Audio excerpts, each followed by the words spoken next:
Praise the lord. Good morning everybody. ఉదయకాలపు కృపావాక్యములోనికి అందరినీ ప్రేమతో ఆహ్వానిస్తుంటున్నాం. జీవం కలిగిన దేవుని యొక్క వచనం ఈ ఉదయమున మనం ధ్యానించడం అనేది గొప్ప శ్రేష్టకరమైన ధన్యత అని నేను భావిస్తూ ఉంటున్నాం. గత రాత్రి అందయు దేవుడు తన విస్తారమైన రెక్కల క్రింద మనలని సురక్షితముగా కాపాడి నూతన దినమును చూడగలిగినట్లు ఆయుష్ పొడిగించిన దేవాది దేవునికి స్తోత్రం చెల్లును కాక. హల్లెలూయా. మీరందరూ బాగున్నారని నేను నమ్ముచున్నాను. ఈ ఉదయమున మనం అందరం ఏకముగా కూడి ఆ ప్రభుని నామమును గొప్పగా చేయడానికి భూమి మీద దేవుడు ఆయుష్ పొడిగించినందుకు మనం దేవునికి స్తోత్రం చెల్లిద్దాం. దేవుని వచనం ఎన్నడూ కూడా పని చేయకుండా ఉండలేదు. దేవుని వాక్తత్వ వచనములు మన జీవితంలో పని చేయాలని ఆశించుచున్నటువంటి వారై మనం ఉన్నట్లయితే నిశ్చయముగా ఆయన వచనం రెండంచుల గల ఎటువంటి ఖడ్గముల కంటే వాడిగలదై ప్రాణమును ఆత్మను కీలును మూలుగలను హృదయ తలంపులను విభేజించు మట్టుకు చూచుకొని వెళ్ళుచున్న వచనమై ఉన్నందుకు ఈ దినమందు ఆ వచనం మన జీవితంలో, మన ప్రయాణములో, మన పనులలో అద్భుతకరముగా మనతో కూడా వచ్చి మనల్ని నడిపించులాగన మన ప్రార్థనతో ఆయన సన్నిధానములో హృదయమును సమర్పిద్దాం. నిశ్చయముగా ఆయన ప్రేమ చాలా గొప్పదండి. ఆయన నీకు ఇచ్చినటువంటి వాగ్దత్త వచనం నెరవేర్చుటకు ఆయన సమర్థుడవై ఉన్నారు. కానీ అపవాది నిన్ను నన్ను మన అందరినీ కూడా దేవుడు మనకు పెట్టినటువంటి వాగ్దానములోనికి మనం ప్రవేశించనీయకుండా మనకు అడ్డుగా తిరుగుచున్నప్పుడు గుర్తుంచుకోవాలి, దేవుని ప్రేమ మనల్ని ఎన్నడూ విడనాడదు, ఎడబాయడు. స్తోత్రం. హల్లెలూయా. కన్న తల్లి తన బిడ్డను మరుచుడా నేను నిన్ను మరువను ఎడబాయను అని చెప్పిన దేవుని వచనం యొక్క శక్తి ఈ ఉదయం మనం అనుభవించడానికి దేవుడు సహాయం చేయునుగాక.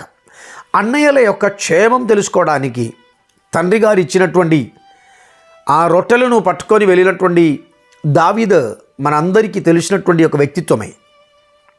ఇషాయి కుటుంబములలో దావీదు కంటే మంచి శ్రేష్టత కలిగిన వారు, ఆరోగ్యం కలిగిన వారు ధారాళముగా చాలామంది ఉన్నప్పటికీ అన్నయ్యలకు ఇచ్చి పంపించిన ఆహారములను తీసుకొని తండ్రి దగ్గర నుండి యాత్ర వెళ్ళుచున్నటువంటి దావీదు చేరిన స్థలములో యుద్ధం జరుగుతున్నటువంటి స్థలమే. మనకందరికీ పరిచితమైన భాగం అది. కానీ దేవుడు ఈ అన్నయ్యలందరి ముందట దావీదును దేవుడు అభిషేకించారు.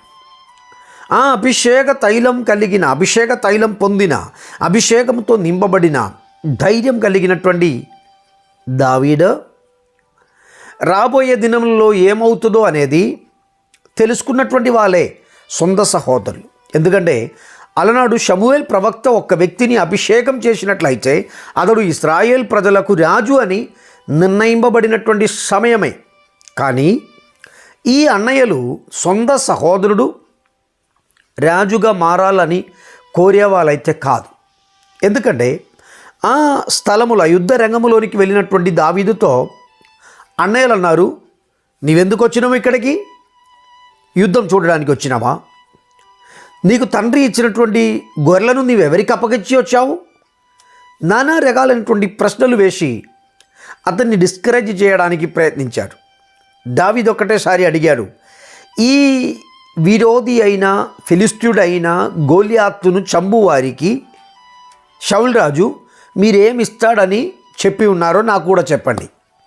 అది ఒక్కొక్కరికి చెప్పుకుంటూ వెళుతుండగా ఈ అన్నయ్యలు అడ్డు తిరిగారు. ఎవరికి? దావీదుకు. ఎందుకంటే దావీదు రాజుగా మారడం సొంత అన్నయ్యలకు ఇష్టం లేదు. వాళ్ళు అతన్ని డిస్కరేజ్ చేసి అక్కడి నుంచి తిరిగి పంపాలని ఎన్నో ప్రయత్నించాడు. కానీ దేవుని అభిషేకం పొందిన వ్యక్తి, దేవుడు ఒక ఉద్దేశంతో పిలువబడినటువంటి వ్యక్తి. ఏ ఉద్దేశం? ఇశ్రాయేల్ ప్రజలకు తను రాజుగా ఉండాలనే ఉద్దేశంతో పిలువబడినటువంటి దావీదు ఆ స్థానం నుండి తిరిగి వెళ్ళిపోవడం దేవునికి ఇష్టమైన పని అయితే కాదు. దేవుడు అతన్ని నిలబెట్టుకున్నాడు అని మనం చూస్తుంటున్నాం. 6 లక్షలకు పైగా వచ్చినటువంటి ప్రజలను నడిపించుతున్న నాయకుడైనటువంటి మోషకు విరుద్ధముగా అనేకమైన మాటలు మాట్లాడుతూ సొంత సహోదరులు నిలబడినప్పుడు కూడా దేవుడు మోషను పిలిచిన దౌత్యం పూర్తీకరించడానికి తోడుగా నిలబడ్డాడు. నా ప్రియమిత్రమా, వ్యతిరేకతలు ఎన్ని నీ జీవితంలో కలిగినా, ఆటంకములు ఎన్ని నీకు విరోధముగా వచ్చినా, మాటల చేతనో క్రియల చేతనో గుంపుగూడుచున్న పైశాచికతపు శక్తులను చూసి నీ భయపడవద్దు. ఎందుకంటే తిరిగి చూడాలి ఎవరిని? దేవుని వాక్య వచనమును. దేవుని వాక్యం ఏమంటున్నారు? ఈరోజు వరకు నిన్ను వెంబడించిన ఐగుప్త్య శక్తులను నీకెన్నడూ నీవు చూడవు అని అన్నారు. అవును నా ప్రియమిత్రమా, ఈ నూతన సంవత్సరం దేవునికి నీతో మాట్లాడడానికి ఉన్న వచనం కూడా అదే.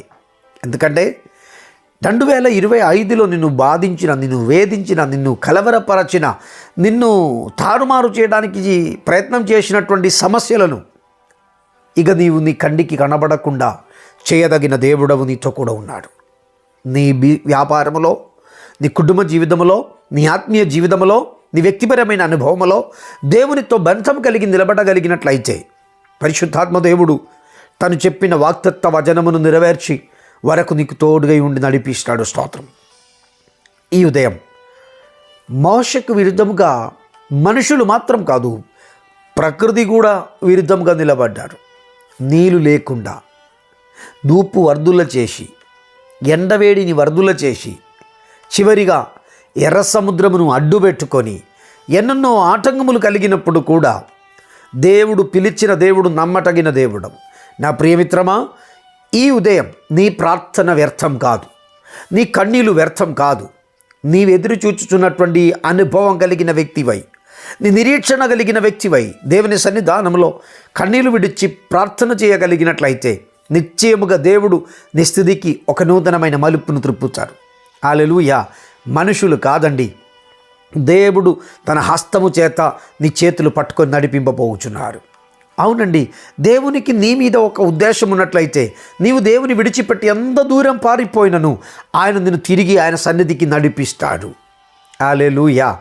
షీమోన్ పేతురు యేసు ప్రభుతో చాలా సన్నిహిత బంధం కలిగిన వ్యక్తి అయి ఉండెను. ఆయన గురించి దేవునికి ఒక ప్లాన్ ఉండేను. ఆ ప్లాన్లో తను చేరకుండా ఉండడానికి పదే అతనిలో అపవాది నిరాశను పుట్టించాడు. ఎందుకు అధికం ఇక్కడ చూడండి, ఎక్కువగా ఎందుకు చెప్పాలి? ఈ యేసుప్రభు వారు మరణ పునరుత్థానుడైన తర్వాత కూడా తనేం చేస్తున్నారు? నేను చేపలు పట్టడానికి వెళ్ళుతున్నామని చెప్పి మనసును నిరాశపరచి చేపలు పట్టడానికి వెళ్ళి రాత్రి అందయు ప్రయత్నం చేయించారు. ఆటంకములను కలిగింపచేశారు. కానీ ఆ తెల్లవారుజామున ప్రభు వారికి మరలా ప్రత్యక్షమయ్యాడు, తృప్తిపరచారు. ఆ పేతురు మేడగదిలో వేచి ఉండి ప్రార్థించు వారిలో ఉండి ప్రార్థన చేస్తూ దేవుని ఆరాధించుచుండగా హల్లెలూయా ఆత్మ అభిషేకముతో నింపబడ్డారు. పరిశుద్ధాత్మ సాన్నిధ్యంతో నింపబడ్డాడు.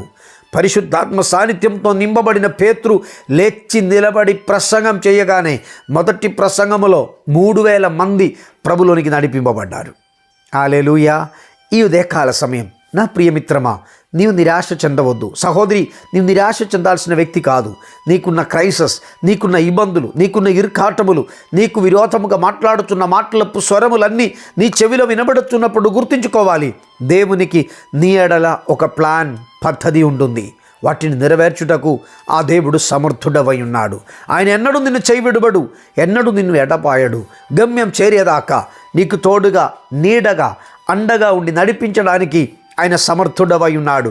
కారణం, పాతాళమును జయించిన, మరణపు ముళ్ళను విరిచిన నజరేయుడైన దేవుడే నీకు తోడై ఉన్నాడు. ఈ ఉదయకాల సమయం నాతో కూడా తలలు వంచి ప్రార్థన చేయగలమా? నీ వ్యతిరేకతలను తొలగించుచున్నటువంటి దేవుడు నీకు సహాయపడబోచున్నాడు. మమ్మల్ని మిక్కిలిగా ప్రేమించుచున్న మా ప్రియ పరలోకపు తండ్రి, ఈ ఉదయమున మాతో మాట్లాడిన నీ ప్రేమను బట్టి స్తోత్రం. మేము గమ్యం చేరనీయకుండా, మాకిచ్చిన వాగ్దానములను మేము పూర్తి చేయనీయకుండా ఆటంకపరచుచున్న అపవాది శక్తుల నుండి మమ్మల్ని విడిపించండి. ఏదెలా నిలబడినాను దేవా, నీ వాగ్దత్తం, నీ వాగ్దానములు, నీ వచనములు మా జీవితంలో నెరవేర్చబడాలి. నీ చిత్తం మా జీవితంలో నెరవేర్చబడాలి.